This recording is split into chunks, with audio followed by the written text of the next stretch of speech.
Before we get into that, maybe a little bit of a background for those that are for the first time they're viewing the show and really haven't focused on the election. Okay. You know how you know where you come from, how long you've been in Danbury, and so forth. Okay. What schools? Sure. I was born in Portugal. We traveled to the United States when I was 4, turning 5.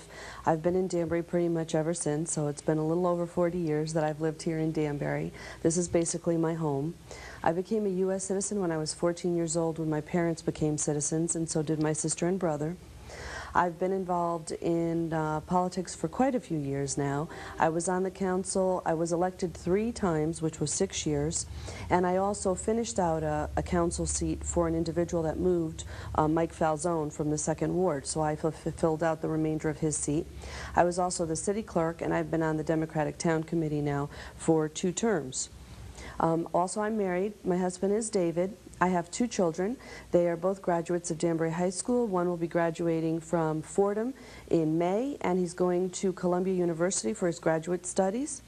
And I have another son who is attending the University of New Haven. He's in his 2nd year, and he received a full scholarship, ROTC scholarship, for college. He was the commander of the ROTC cadet program at Danbury High School, and he did receive the full scholarship, and he's continuing with ROTC and will have to serve in the Army when he graduates in 3 years. Very proud of both of them.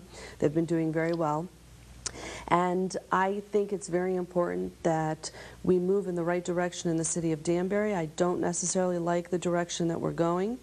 I loved Danbury the way it was, and you could go down the street, everyone spoke to everyone. It was a friendly atmosphere. It was a universal city. Yes, it was. A universal city is like Paris, like Rome, like London.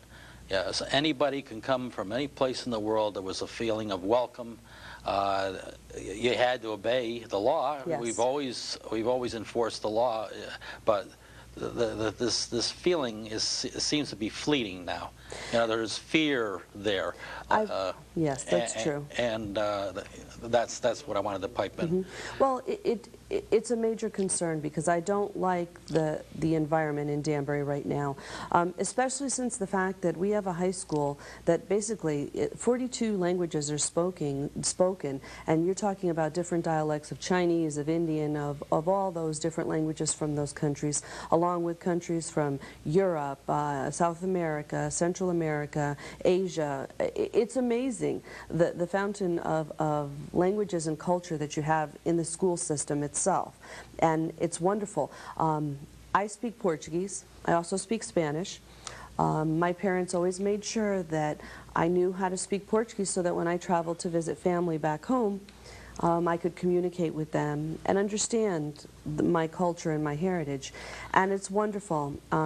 I own a business. I own the Atlantic restaurant in Danbury, and it's great because we specialize in Portuguese dishes, but everybody comes and eats there, and it's a great clientele. Most of my clientele is Americans. They love the food. They like the atmosphere, and that's what I want to generate. And I think because of the type of person that I am, it's important, and it would make a big difference in the community itself